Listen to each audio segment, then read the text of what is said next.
So tonight we are covering all this dealer build-up talk. Lots of talk about how prices are going to drop significantly and really what's actually going on. What's the real deal? What can we actually expect when we go out shopping for either a new vehicle or that vehicle that we have ordered?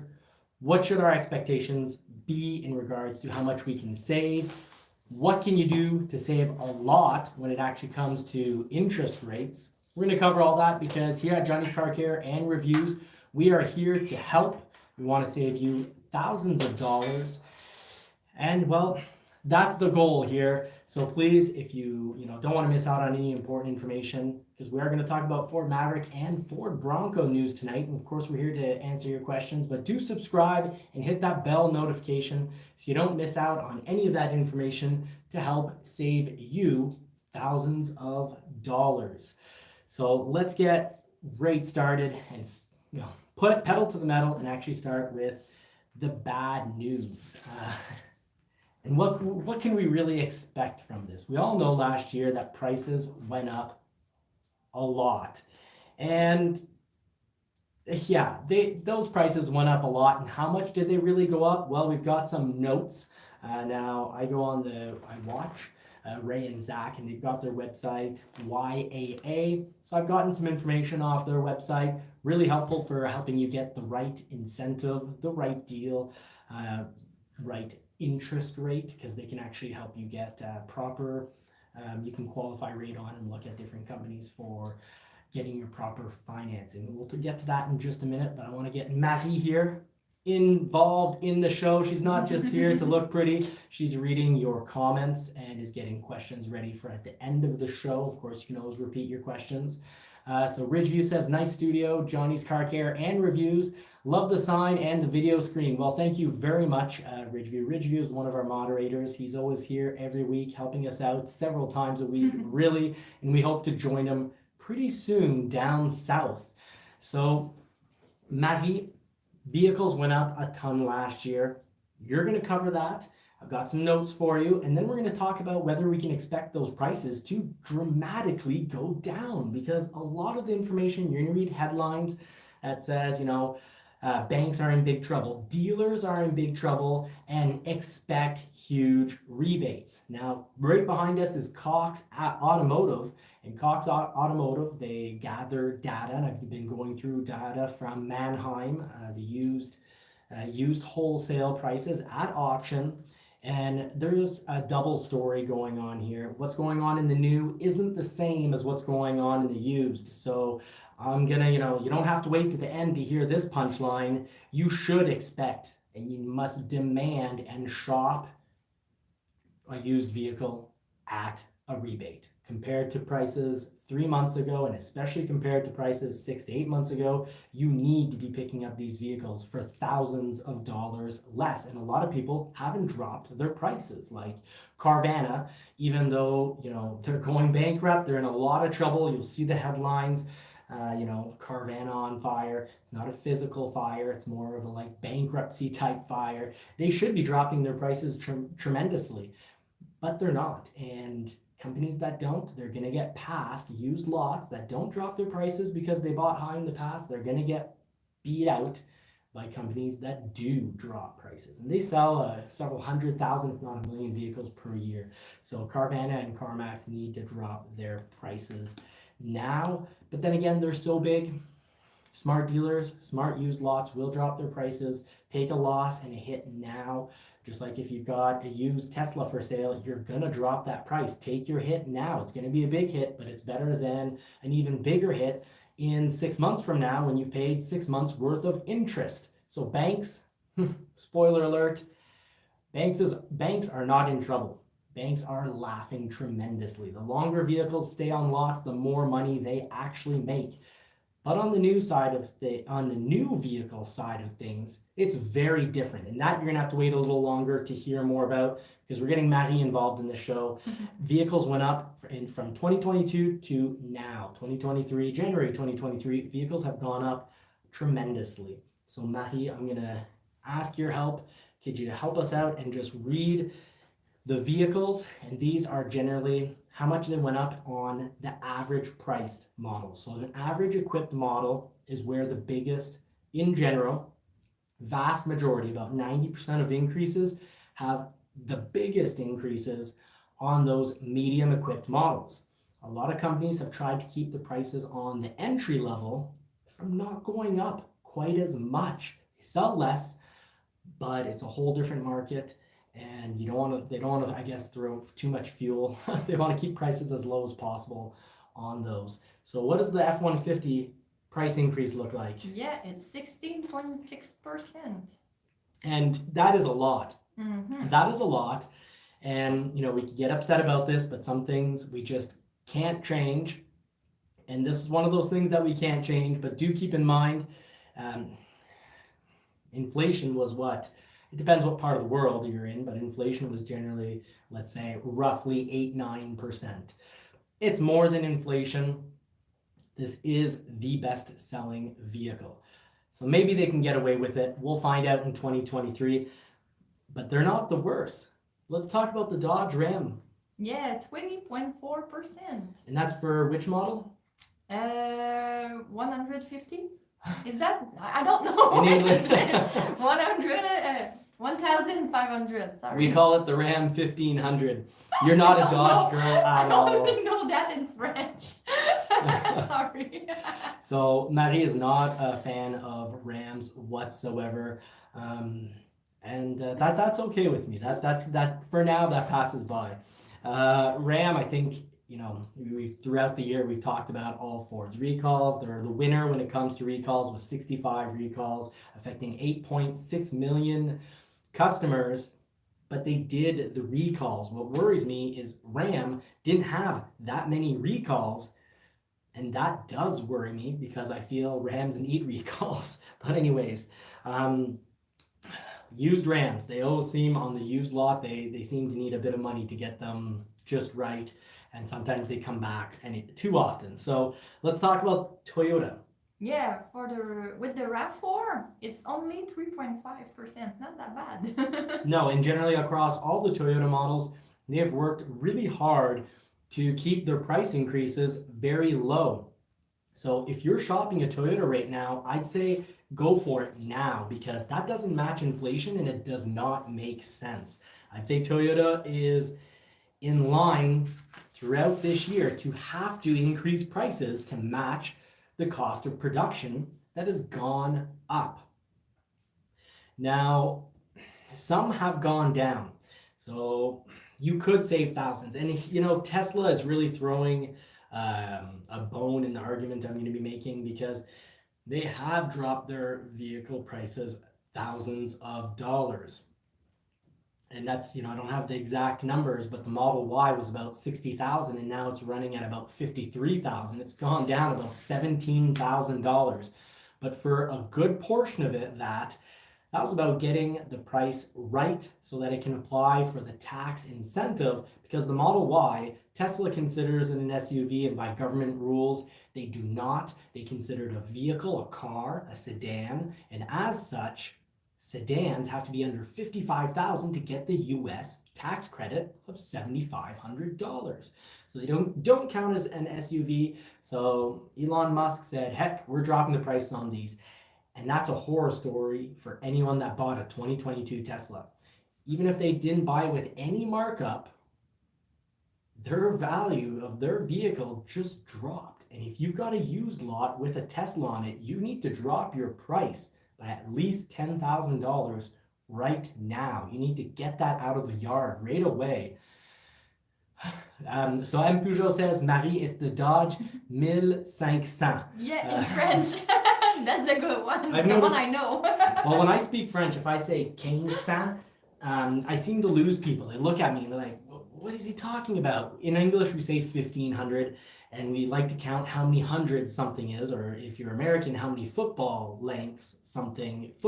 lengths something is. Well, the French do not like counting things by the number of hundreds that are in the number. We go with the 1,000. So Russell Gentile is in the house, or Gentili. So Maybe we'll bump Yeah. into you in Florida because I don't see why we wouldn't be driving by your area. So send us an email if you want to grab a beverage or go out to the restaurant. Maybe this time we'll have time for some puppy ice cream cones. And do remember, please subscribe because it helps feed and dress those poodles.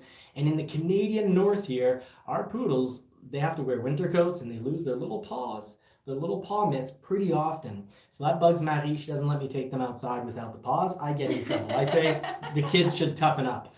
Just like I'm okay with Ford almost never having heated seats in the back because my idea is, well, kids should toughen up. Deal with it, learn to be tough. So I'll let you continue with your list. Yes, another Toyota. We'll go with the Sierra. Oh, no, sorry, that's not the Sienna. No, Sienna. My okay, writing yeah. is really bad. This is Sierra. So Oh, basically, GMC, okay. yeah, GMC, Sorry. Chevrolet, I'm mixing their this up. trucks have gone up by. Okay, the Sierra, 4.4%. So not much of a price increase. So I'd say maybe part of that is because there's less metal in them now that they're running a lot of 4 cylinders in their trucks. Ha ha ha! But I'm not a fan of having a 4-cylinder, even if it has a turbo, in something in the 1500 or 150 class. In that we call them half tons, but now you can load all of them with more than a ton. So the names don't apply anymore. But here's a surprising one. Mm-hmm. A lot of people buy this brand because they were thinking it's going to be really reliable, inexpensive, and take good care of them. And what did Honda do with the CR-V? 18. That's a big price increase. So on their mid-model, it's gone up 18%. So all of this information is to help build all together an argument or an understanding, a theory of what's going on with the market, what has gone on, and what is going to go on with the market. So Tacoma, it's not that bad, 2.1%. so if you're on the fence and about to buy a Tacoma, I would not follow the internet advice of wait months. Prices are going to go down tremendously. I'd say if anything happens, the Tacoma is due for a price increase. 2.1% over from last year. That's way below inflation. They're going to need to bring that price up. And I only see interest rates going up. I don't expect to see interest rates. Maybe they're going to start to stagnate and level out this summer. And generally, I'd expect, well, whether we call it the government or not, influence is at play, but the banks or the governments, I think they'll wait a good 6 months to see how stable interest rates will affect things, where the economy is at. Remember, they rose the interest rates too slowly, too late. They waited way too long, and then when they did, they made small little increments, and then what was their reflection really? We should have hit it hard, big interest rate increase right up front, calm that inflation, which really just means us spending our money because we have to pay for the consequences of inflation by now buying less stuff because everything costs more. But anywho, to stop inflation, we need to spend less, and they should have done that sooner. I think when they think things are under control, they're going to test it for a while. So I do expect interest rates to go up, and I will get to the point to tell you how you can save thousands of dollars by doing something very important before going to the dealership. So we'll get to that right at the end of this list, so stay tuned. How about the Jeep Grand Cherokee? Yeah, it's 6.9%. I always have mixed feelings about Jeeps. I had a Jeep Grand Cherokee. It had been my parents' Jeep Grand Cherokee. They sold it to a really good buddy of mine who was a full-out mechanic, engineer, manufacturer, machinist, kind of a jack of all trades, really smart guy. And he redid most of that vehicle. And then after putting thousands of dollars into it, it still caused me problems. But I do like how they look. Grand Cherokee, I've always liked how they look, especially the older ones, and the new Wranglers. I'm just all for the new Wranglers. If it's the plug-in, that's where I feel there's a bit of an advantage over the Bronco, and we'll have Bronco news. But here's some Explorer news. The mid-level's gone up by a big whopping 0%. That's a miracle. Yeah. And I would expect, I said it for Toyota, now I'm going to say it for the Explorer. I expect that just means it's due for an increase. So if you're on the fence on an Explorer, jump on it now before the price increases and before the interest rates increase. I do not expect an Explorer to come with huge rebates. traditionally in the last 10 years, I've never seen an Explorer have huge rebates. And when they did have a bit of a rebate, it was, for example, during employee pricing. And no secret here, I'm not here to hide anything. Employee pricing traditionally always meant pretty much every model significantly going up in interest, but then having a significant rebate.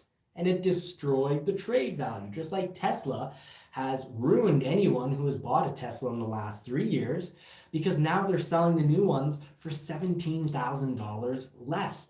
Boy, do I hope, for me, and I kind of hope for you, the Lightning would maybe come down in price. I really don't expect it, because the Lightning, they're building those. I don't think they're making any money on them. Dealerships certainly aren't, and I do not expect a major price decrease from the Lightning. If they do, if there was a bit of a price decrease, it'd be because they're switching the technology on the battery to maybe something that has less autonomy, less range, but faster charging. So on paper it would be less good, but in practicality it'd be just as good. Maybe that could come with a little price increase. But really, I think gas engines are just gonna, like, the prices of trucks are gonna continue to go up, and they're gonna slowly get closer to what electric vehicles look like. So Nissan Rogue. 9.5%. I'm not a fan of the Nissan Rogue for the same reason I'm not a fan of the Honda CR-V CVT transmissions.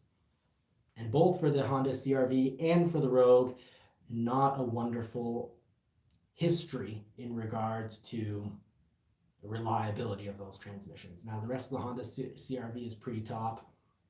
And the Nissan Rogue, well, I won't let my biased feelings get in the way. I used to love Nissan, and I still love certain models like the Nissan GTR. I had a Nissan 300ZX. I had a 240SX. They were great, really bulletproof vehicles. Really, really bulletproof. But I don't think Nissan's putting out the same product now. And how about here's one I like. The Jeep Wrangler, 3.4%. Yes, and Jeep Wrangler actually, if you want to scroll down on the screen behind us, there's a lot of Jeep Wranglers in inventory that are actual inventory. So you can actually get, I do expect throughout the year to maybe see a little bit of rebates when it comes to Jeep Wranglers. Jeep has the second highest inventory.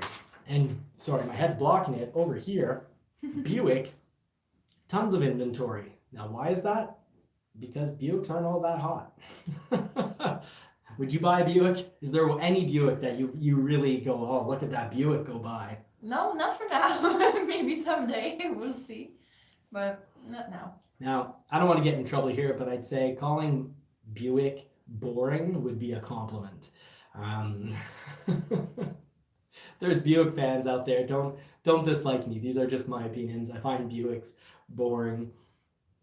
Not what they used to be either. So we'll continue on, because I'm sure Marie's giving me the eyes here. But the Jeep Wrangler, lots of actual inventory. You can expect to get a bit of a deal out of Jeep Wrangler. Dealers are spending a lot of money having those on the lot. Unless there's a floor plan on them, they're probably the credit is probably running them like 5-6%. So every month they have a Wrangler on the lot. It is expensive, so you can actually try to offer them below MSRP. Then you can try a few places, and then if no one can, well, you can always go back to the place that gave you the best service, the people that were the most helpful and polite. They'll have earned your business. Now the Honda Accord, what's that looking like? 9.7%. So there's a trend. Honda increased their prices quite a bit. They're not due for more price increases, unlike Toyotas.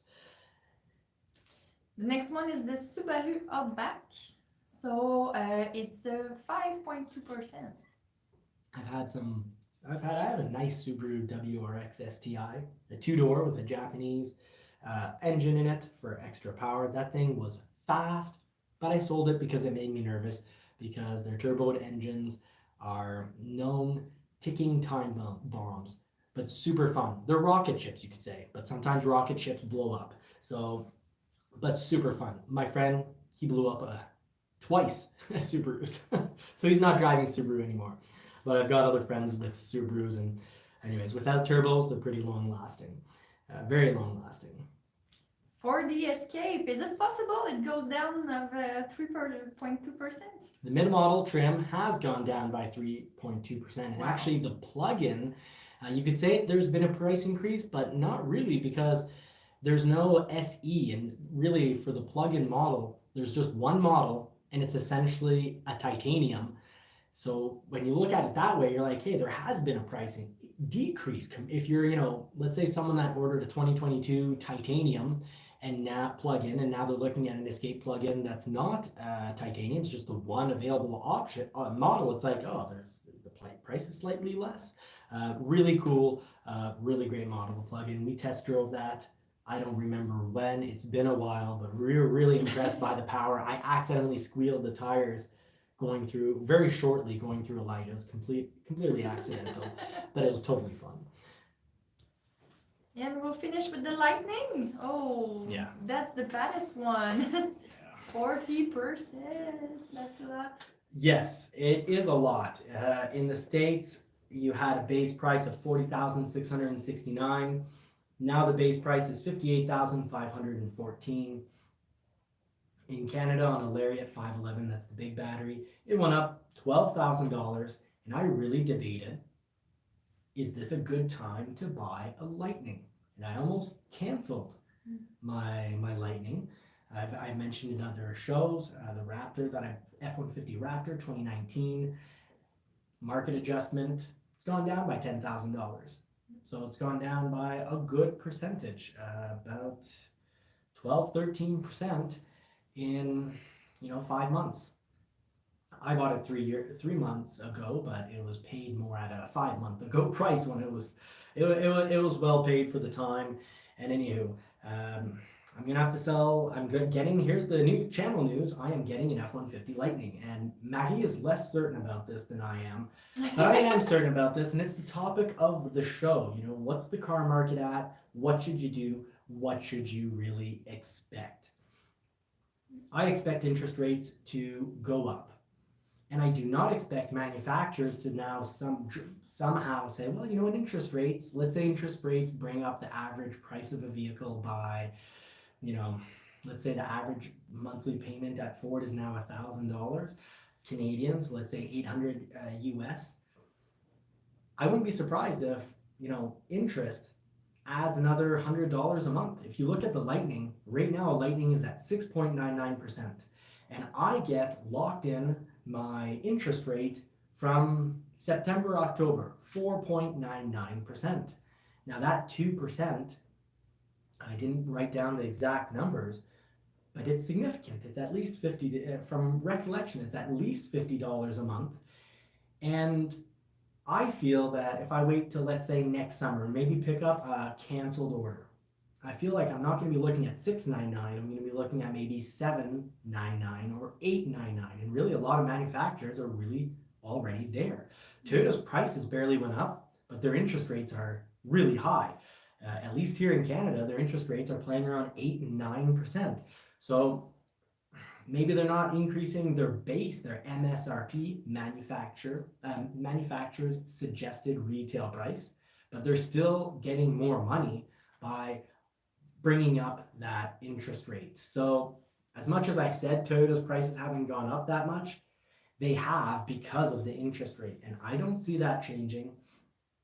And the real deal behind inventory, you're aware of it. If you drive by our local Ford store or GM or Toyota, you ask me, hey, there's all sorts of vehicles. What's the story behind that? And the story behind that is whether it's a Toyota dealership, whether it's a GM dealership, whether it's a Ford dealership, and really a lot of these down here. So, Toyota, very low inventory.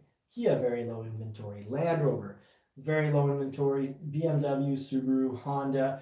And that's why, Honda Civics, which are supposed to be a vehicle for the people, to transport the people were paying crazy markups, which means paying thousands of dollars over that window sticker with a price in it. People were paying thousands of dollars more for the people's vehicle. And that bugs me. Just like the Ford Maverick when it sold over MSRP, okay, if it's inventory that's magically on the lot, it wasn't someone's order stolen away from them because they were told their own order they'd have to pay thousands of dollars more. But if this is just, a case of a vehicle coming in and the person not being able to take it because they don't pass financing or their life situation has changed, the dealer sold that for a little bit more. It's like one of the 10 vehicles they had available. I can totally live with that. But when people's orders, they order a Honda Civic and it comes in and they get told it's going to be thousands of dollars more because they have to adjust the price fairly to the market, but that fairly means thousands of dollars more that it costs you, really upsets me. And I mentioned it in the video right before here. Some dealers did that, and now some dealers will have lost clients they've had for decades or clients they could have had for decades.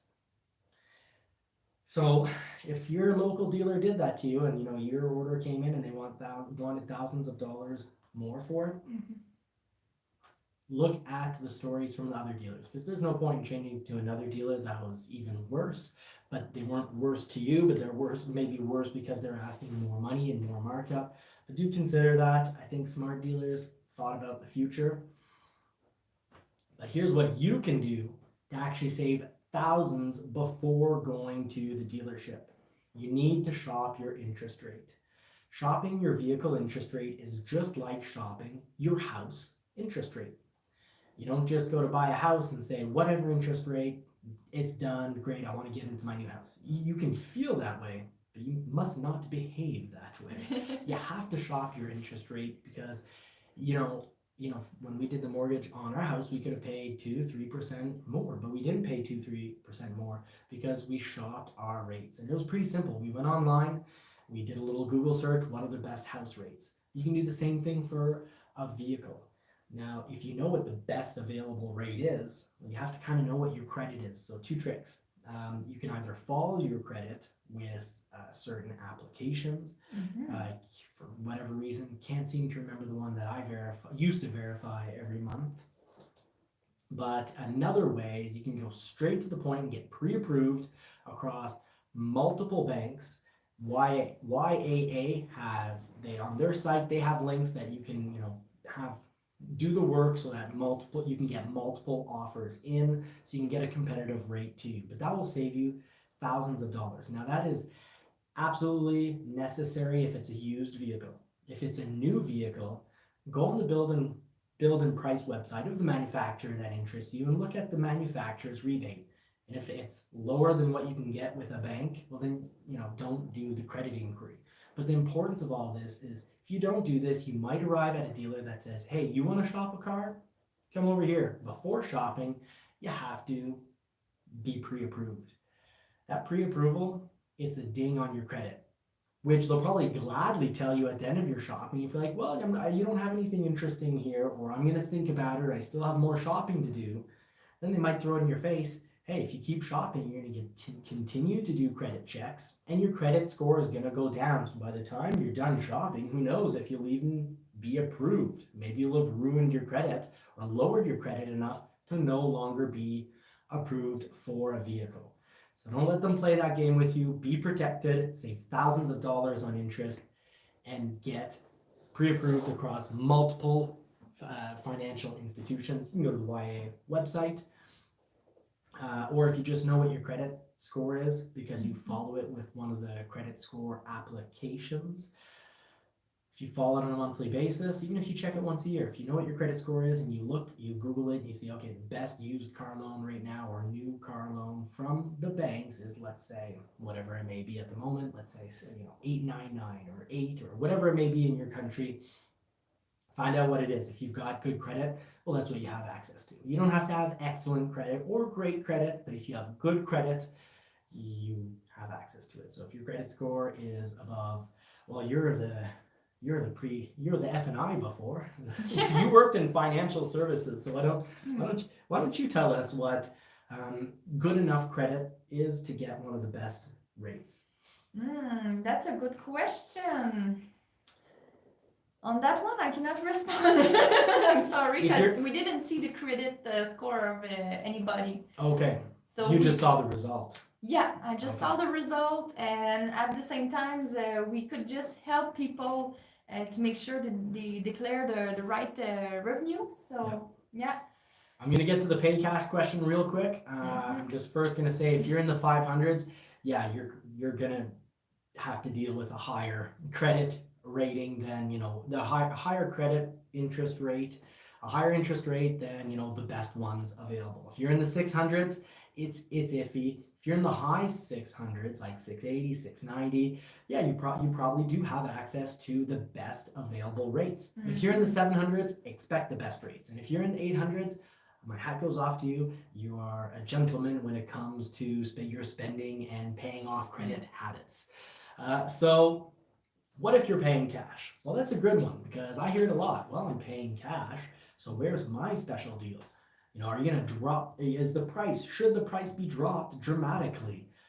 No, but it's also in most places illegal to then charge more. So whether you're looking at a new vehicle or a used vehicle, not taking their interest rate, which dealers in some instances do make money on the used vehicles, they generally always make money on it. They can't tell you if you pay cash, you have to pay more. At least in Canada, throughout all of Canada, that is illegal. And this isn't legal advice from a lawyer. I'm not a lawyer, so I'm not trying to represent a lawyer. I don't want to get in any legal trouble, but this is simply how I read the law and how it's written. You cannot tell someone that they have to pay more because they're paying cash. But if you do pay cash, well, the benefit is, let's say on a Lightning right now, you find one on the lot available. Someone cancels their order. It's at 7% on let's say you're looking at a model that's $80,000. You're gonna save over $15,000 in interest. So there is your benefit. And right now, I'd be saving my money by not having my money invested in the stock market because I lost 22%. Yeah, I lost 22% last year. So had I paid, the Bronco, the lease, you can pay an entire lease cash and then have it for a certain amount of time, period. You can pay it cash in advance. Well, I would have been much better off doing that because I would have saved interest on the Bronco and I wouldn't have lost 22% in the market. But when you're dealing with a market where you have portfolios that will go up by 10 or 15% per year, well then maybe if interest rate is at 6 or 7%, it doesn't seem nearly as bad. You say my money is better off being left in the portfolio. But right now my portfolios are not doing very well. So the Lightning, we'll see what we do with the Lightning. But we can't sell the Raptor, but the Raptor we want to avoid interest, so we did put some money down on that. But the Bronco, I just timed the market wrong, the stock market. I'll stick to the car market because that I know a whole lot better than the stock market. So that answers the question in regards to cash. Now, Marie, if you want to get maybe a nice picture of a Maverick or a Bronco going on in the background, let's finally talk Bronco. And Peugeot, I don't know if you're still here. Dave from All Terrain Nation or Kelly, if you're watching through their channel name, maybe you've stayed this far. But now I'm gonna talk Bronco because there's a big question that got thrown to me a few times this week, and that big question is: will Bronco orders, the reservations, the OG gang, the original gangsters, the original gang, we'll call them, the Bronco reservation holders, could they lose their reservation? Yes, they most certainly could. I'm waiting for an official date, but at the beginning, back in late summer, very early fall, Ford did mention, for example, across multiple models, that reservations will be lost. And we'll talk about the consequences of that because, as you know, I've got the real deal. And I don't want anyone getting fooled, but if you're watching my videos last September, or late August, I was saying, watch out, the F-150 Lightning. If you don't make your Lightning buildable by August 30th, 2023, your reservation is gone.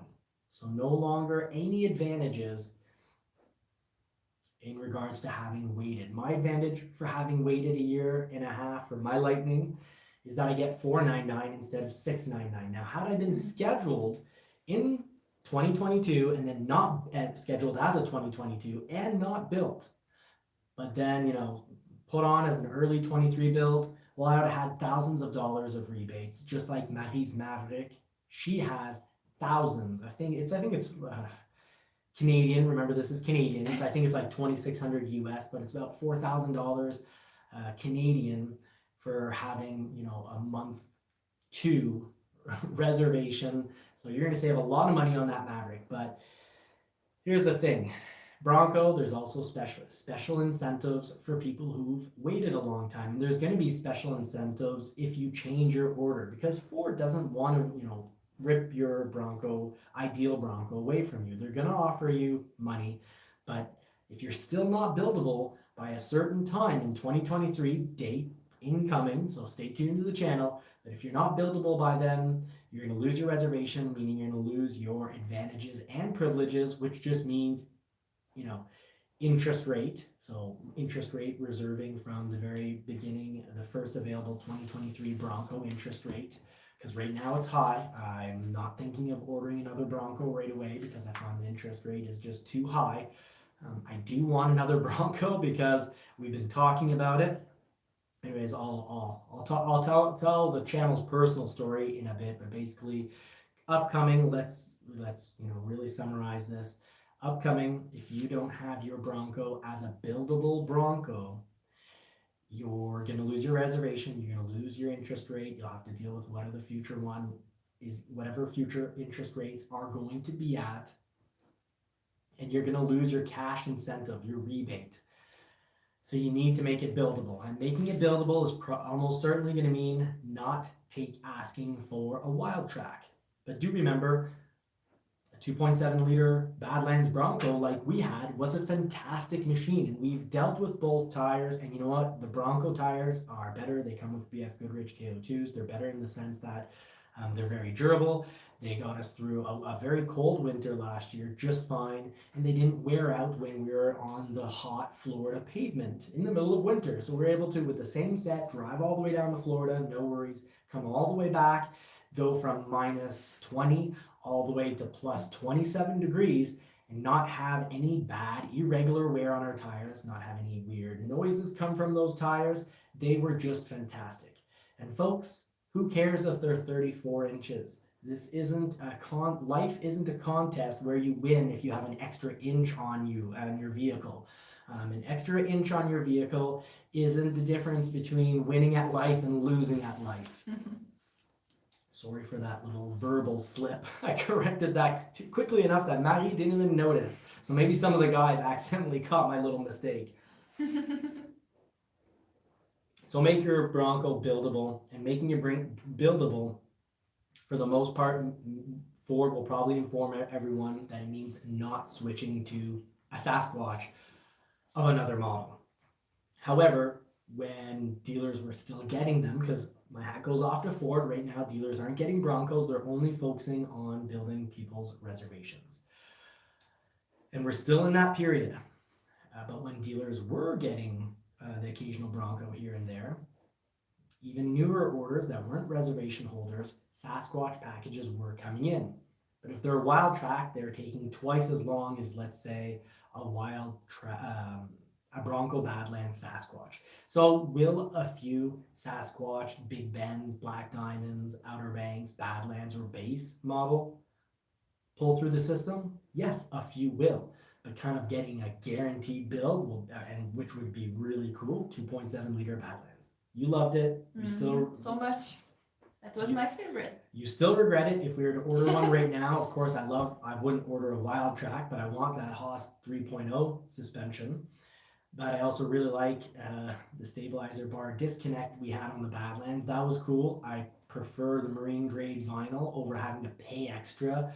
A wild track comes with cloth. It's like, how does the top model come on cloth? And then the Badlands, anyways, I don't like the idea of having to pay for leather. I just want that marine grade vinyl at no extra charge. It did a great job, and heck, we're in the hot Florida sun, top down.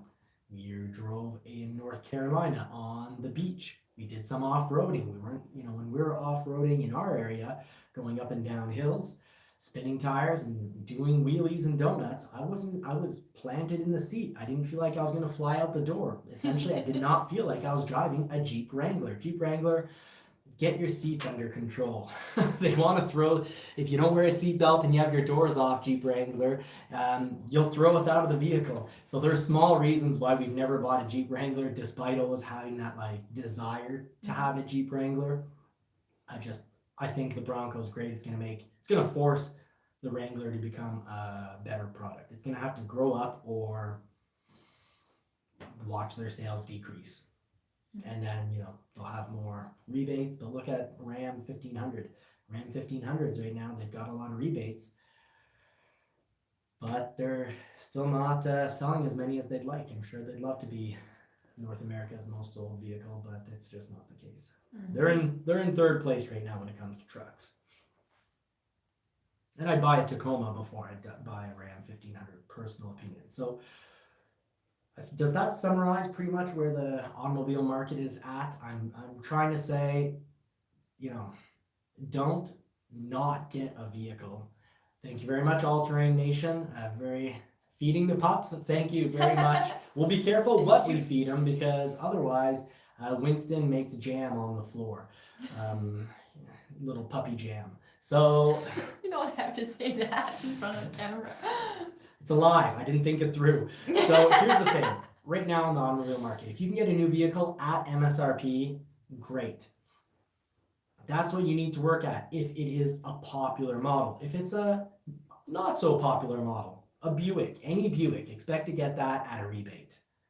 Expect to get, let's say, a Lincoln. There's actually a bit of inventory on Lincoln, so expect a decent interest rate or a rebate. But Ford and Lincoln aren't going to be doing a lot of big rebates. It takes away the value of the trades, like Tesla, that just completely ruined everyone's trade. If you have a Tesla right now and you're thinking of trading it, you're probably really ticked off. You're like, my trade just lost like over $10,000. That's not cool. That's not cool at all. Unless you're thinking of getting another, Model Y, and then you're like, well, the new one's less. I get less for my used, but who cares? But if you're looking at a Mach-E, for example, you're going to be upset.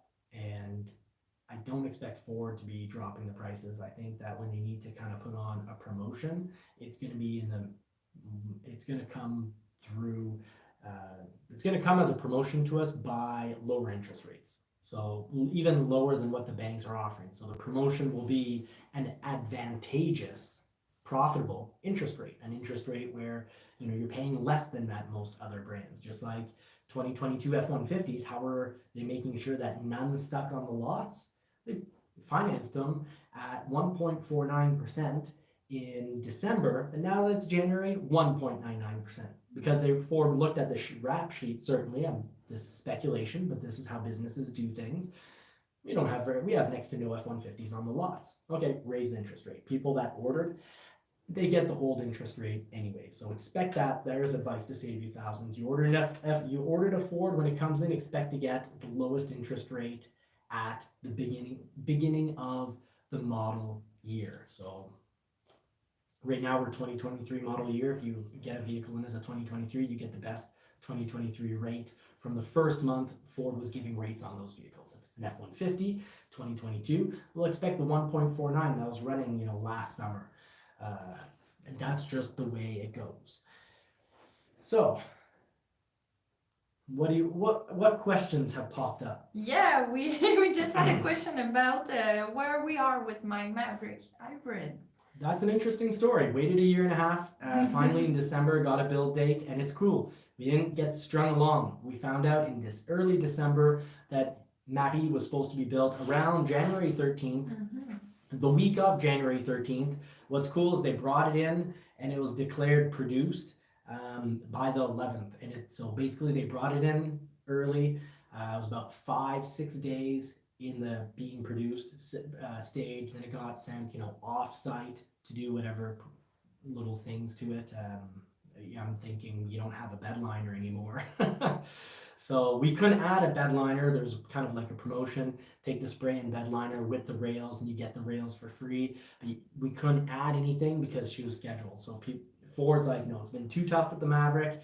The constraints and the supplies, everything's too on the line. Let's not mess around with production. We don't want to take chances. We don't want to take. Ford themselves was like, we're not allowing you to take chances. That's your date. You're not changing anything. They made it early, and then basically from the day it was declared produced on the 11th, we should get it 3 to 4 weeks later. And I don't expect it to get jammed up in transport like they were last spring and summer. So this is very cool news.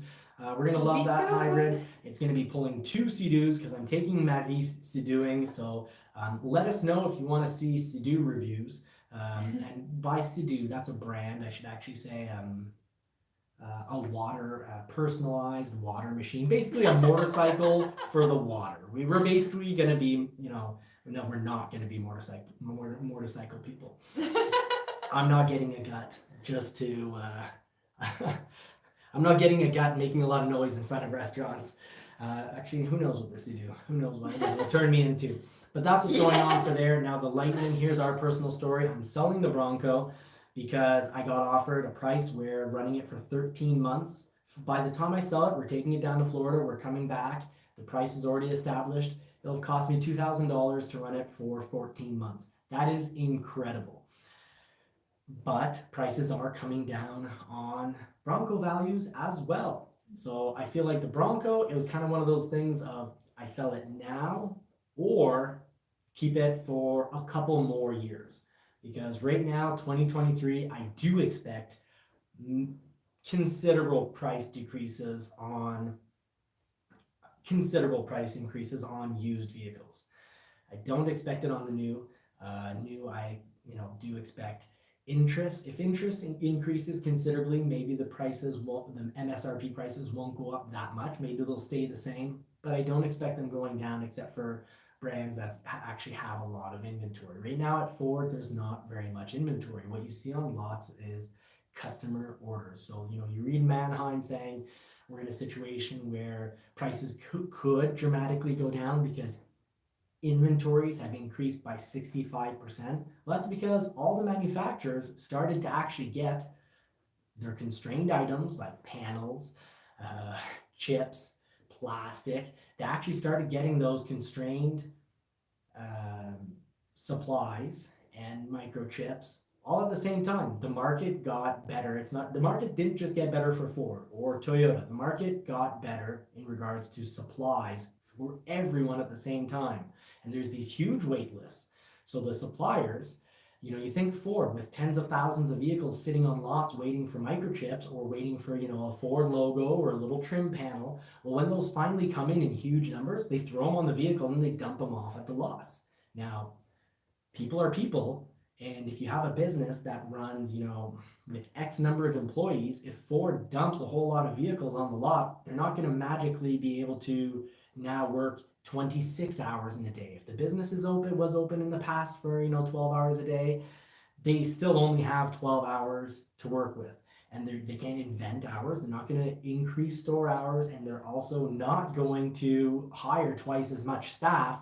So those vehicles are going to take a little while to process through calling up the clients. Hey, come on in with your trade. We have to reevaluate your trade, talking numbers, sitting down through the whole process. So, you kind of go through the whole process of a sale again, and that takes hours. And then the delivery, so that whole process takes hours. They can't invent hours, and they can't invent people.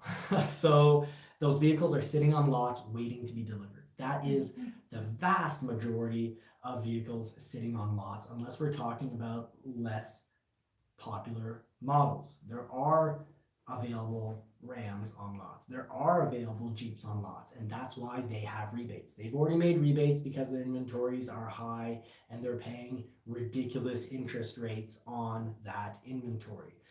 I don't expect manufacturer rebates on hot models. Tesla is an exception, but Tesla is a hot model, but not hot enough for Elon Musk. He wanted to increase sales by 50% year after year.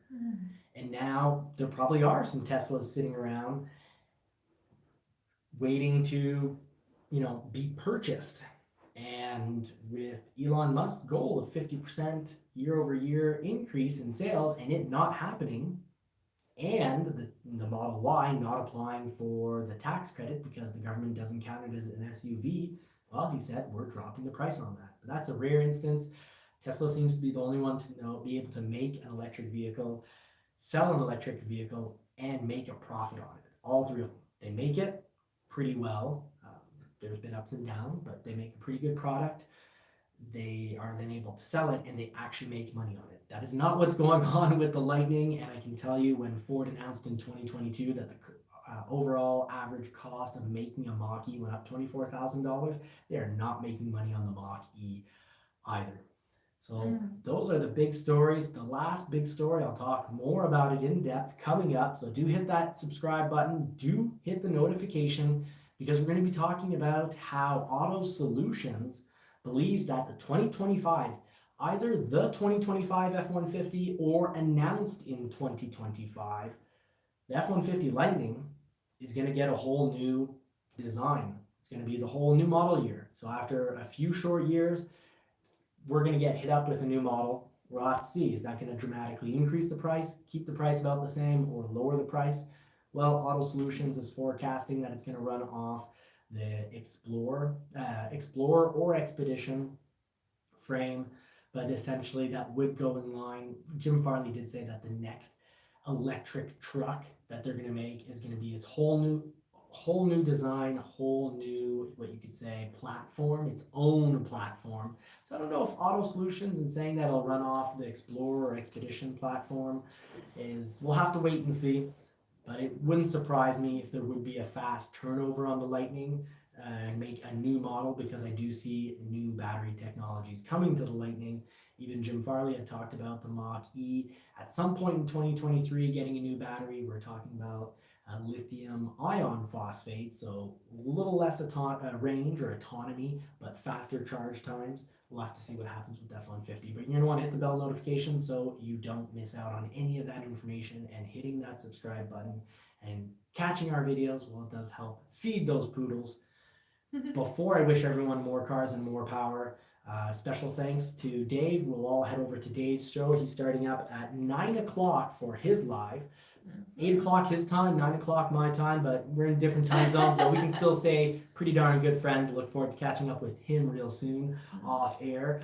But I think you've got a few questions for me. Yeah, to finish that, we had two more questions. So one from Ken Rembish. Is there any recall or issue on the 4K tow package?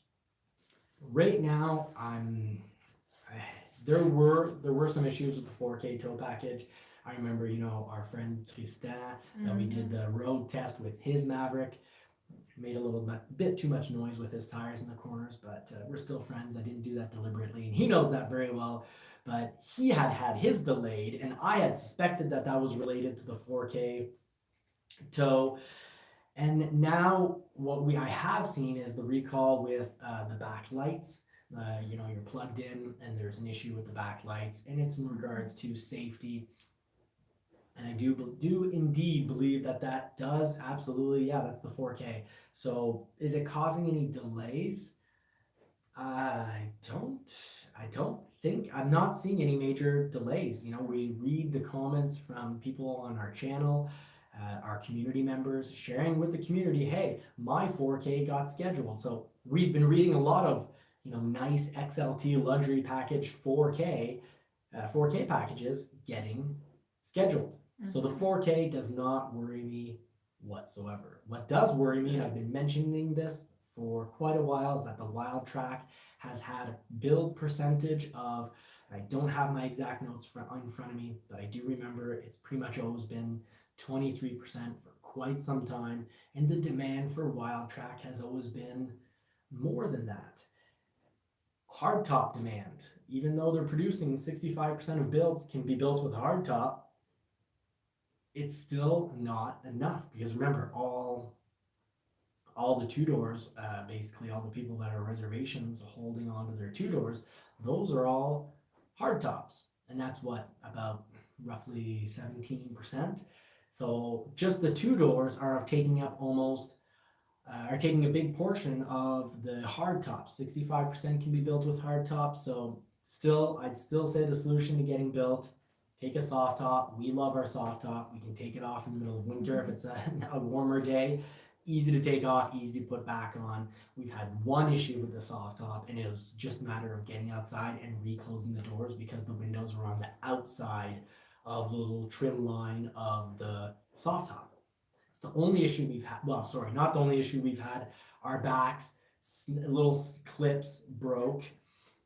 One side, one side, what looks like someone tried to break into, but the other side was just naturally one was broken. But Ford knows they're made out of plastic and they're fragile. So free of charge, because of a bulletin in the system, we got little metal rivets holding those together. So Yeah, it did a great job. yeah, it does a great job. And it's not as if you actually see metal. It looks just like before, but now it's just built for tough. Yeah, it's better. And at the same time, we just received another question about the 4K tow, so I will continue with that one. So can you get a 4K tow package installed by the dealer for a Maverick hybrid? No, absolutely not. And you couldn't even do that on a regular EcoBoost. Well, it'd be complicated because 4K is about having a bigger radiator, a bigger cooling system, a better cooling system for the motor, and cooling for a cooling unit for the transmission. So an oil cooling unit for the transmission. And I don't see what dealer is going to be wanting to do that because your vehicle is still only going to be warranted for 2,000 pounds. So even if a dealer has the expertise to do both those things, and if I'm not mistaken, I'm thinking bigger radiator, bigger cooling fan, and the oil cooler for the transmission. But maybe it's just the fan. From recollection, how it's written is better engine cooling system. But I think it's radiator and fan, but definitely the transmission oil cooler, even if they were to throw that all on for you. And it would cost thousands and thousands of dollars. I'm thinking probably about $3,000. So you'd spend a lot of money and your vehicle would not be warranted for when you tow over 2,000 pounds. So not a good idea at all. Good. And yeah, don't. Just don't. If a dealer says yes to that, they're just putting their foot in their mouth and asking for trouble. Yeah. And Tim VR said, I really like your channel, so thank you. I have a Maverick hybrid FX4 4K on order, but I've been thinking of adding the Copilot 360. Is it still considered? Sorry, you said hybrid because you're obsessed EcoBoost, with sorry. Yeah, as soon as it's an FX4 or a 4K, it cannot be hybrid. Hybrid can't do those things. So my bad. Yeah, EcoBoost. So yeah, if you add the Copilot 360, is it still a constrained item? Right now, I'm not that worried about Copilot 360. The microchip shortage, and I say right now I'm not that worried, and I believe as the year progresses, I'm going to be able to say in the near future I'm not worried at all. Zero, none, zilch. So already not worrying me, and really zero zilch problems coming up. There are still, there's still some problems. We see some Lincolns that could potentially get built without a subwoofer. We see the Ford Explorer with a few less things. Our Lightning built in late November, very early December. Well, it doesn't have a heated steering wheel for the moment, and we'll never have the balances, the smart technology in the bed for weighing what is ever in our bed. I would have completely misused that power, and these issues are going to become less and less. They're going to get resolved. Yeah, and is there any change on the Maverick constraints? Is there some that they are not there? Now, yeah, great question. Here's the thing. I went through all last week's notes, and they talked about constraints, but last week's notes to dealers gave us the percentages of everything, like Wildtrak, Bronco Wildtrak being at 23%, Lux Package, I remember reading Lux Package, it's at this percentage, but they didn't have the additional graph saying this is what demand is at. So the last news I got is that luxury packages, either XLT or Lariat, there's about 10% space. So 10% of orders could kind of switch over to that because there is 10% leftover, you could say. That co-pilot, I do not believe from memory was an issue anymore. And we've had some co-pilot 360 come in and it hasn't been an issue. And the co-pilot 360 advance, or you could say, on the Lariat, it really isn't an issue because far too many people, I believe, had their 2022 Lariat converted, luxury package converted, and then just assumed that their luxury package, had everything it had before. But no, if you're on the Lariat luxury package, you do need then to add a little extra co-pilot additional package to have what you used to have. From recollection, that would be lane keeping and adaptive cruise control. Someone in the comment section who has an order guide in front of them could correct me. And I would be very much appreciative because here we are a community and we're all here to work together. Now, I took everyone's comments from last week about the sound, and if you could see the office, there are black squares all over the place. I made a turtle to my right, I made a spaceship above my head for the light that's actually casting shadows that I forgot to turn off, and on the back, I don't know what Maggie made, but it's some artistic design. We had a little argument over it, but abstract art. We still care for each other, right? Yeah. Okay. The Florida trip isn't canceled. I guess not. I guess you won't see my art, so you won't complain. I'll try to filter myself in the future and not come into the room and say, "What is that?" But it's because you try to do it like it's a real thing. You want to build a flower with the sun ending, and I'm just like, no, just place it, and it's a cool design. No. It's a spaceship, not a flower. Yeah, but you wanted to put a flower. Alrighty, so if we had another good we one. have another good question, fantastic. Yeah, of course.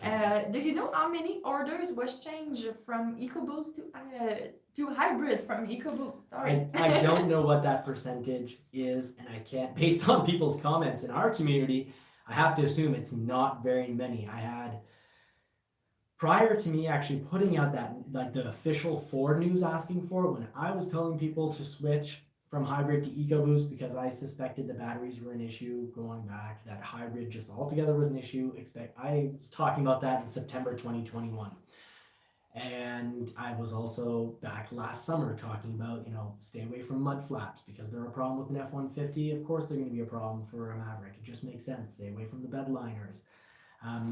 I talked about all those things, and then with time, some people did the changes right away, and then with time, some people found out I was right, and then also made the changes. Well, what's cool is I got a lot of comments, at the end of 2022 production and early 23 production saying, you know what, I switched over to an EcoBoost, and bam, I got a build date. And just recently, I had 2 people in our community switch over to an EcoBoost, and just like that, bam, they got a build date. Ford put the pedal to the metal on their order. However, not very many people, a lot of people, so many more comments saying I would never switch to an EcoBoost. And actually one really cool comment, I love it when people add information. You can tell me I'm wrong. Sometimes it's just a matter of comprehension. I thought in the video I made it pretty clear that if you do mostly city driving, wait for your hybrid. It's really worth it because you use almost half as much fuel. But anyways, I think they understood it as being the opposite of that. But anyways, if you have a hybrid on order and you're going to be doing city driving, you're going to save almost half as much fuel as on an EcoBoost. But if you do mostly highway, highway with an EcoBoost, you should be doing between 28 and 32 miles per gallon. In the hybrid, you're going to do between about 32 and 36 miles per gallon. So it's not a huge difference if you're doing mostly highway. And well, the EcoBoost is a ton of fun to drive. I didn't explain myself well enough in my video from this past weekend. I was trying to basically say that the Ford Maverick weighs roughly 3,650 pounds. And if it's an EcoBoost, it has 250 horsepower and 277 pound-feet of torque. Now, the F-150 Lightning, which everyone across every reviewer and pretty much the entire market treats it like the Lamborghini of trucks. And when you accelerated it, yeah, it feels like a Lamborghini but a truck, and doesn't break and is reliable. Mind you, Lamborghinis have become a lot more reliable since Audi, Volkswagen owned them. Lots of Audi, Volkswagen parts on them. But let's say a Ferrari then. An F-150 Lightning, I'm hoping, is going to be like a really reliable Ferrari. Well, Ferraris aren't reliable; they're a pack of trouble. But the F-150 Lightning is fast like a Ferrari, but hopefully it'll be reliable. But anyways, it weighs almost twice as much as a Maverick. So if the Maverick weighed twice as much, it'd be basically the same speed if it had 500 horsepower and 564 pound-feet of torque, which everyone always gets impressed by those numbers. But that's not the full story. The full story is, what is the power-to-weight ratio? And the power-to-weight ratio on the Ford Maverick EcoBoost is incredible. And yes, our community member made the really good point, but hey, the hybrid also feels pretty powerful. And it does. It accelerates well. And it is very quiet. The hybrid is quieter unless you put pedal to the metal on a hybrid. But who does that? But if you do put the pedal to the metal on the hybrid, yes, it is noisier than the EcoBoost. And speaking of electric vehicle, do you hear about the 2023 Escape plugin? Is there too many orders that people won't expect to have it sooner, or yeah, what about that? That's a good story. Well, most of 2022 up until winter and spring of 2022, plug-in escapes from order to delivery were roughly 2.5 to 3.5 months. It was beautiful for anyone who ordered. Not bad at all. We're actually amazing, because the RAV4 in our area was at like 4 years last spring. By summer, it was at a 5-year wait. But now we are looking at more like 8 or 9 months. Well, it looks like, based on recent allocations that are coming out, and these aren't official things, but I can tell you from the inside, it would appear that things are going to get a little better for the plug-in escape. That the time is going to get cut down. Does that give me any hope for the Ford Maverick hybrid? Maybe if we're lucky, we'll get a nice surprise come spring or summer. In the last few months of production, they'll produce more than expected, and we'll have more happy faces than sad faces. But right now, the numbers aren't pretty. Tens of thousands will be disappointed, because let's say roughly 80,000 Mavericks were ordered, and let's say you had roughly 15,000 carryovers, you'd be at 95,000. And in 2022, they produced roughly 93,000 Mavericks. Still a little bit more than I expected. Actually, about 13,000 more than I expected. I expected 80. So who knows? Maybe at the end of 2023, if let's say Ford's expecting to now make about 100,000, maybe they'll be able to make an extra 10 or 15, and those will magically mostly be hybrids. Well, that's basically all going to come down to whether the battery supply, the company that supplies the batteries, can get an extra 10 or 15,000 batteries in Ford's hands. So if that covers all the questions, that covers. I'm going to put the pedal to the metal to the end of our show and wish you all more cars and more power, and invite you all over to Dave's show. He's Mondays at 9 for Bronco Live Talk. And, of course, Tim Bart's at Long MacArthur Ford.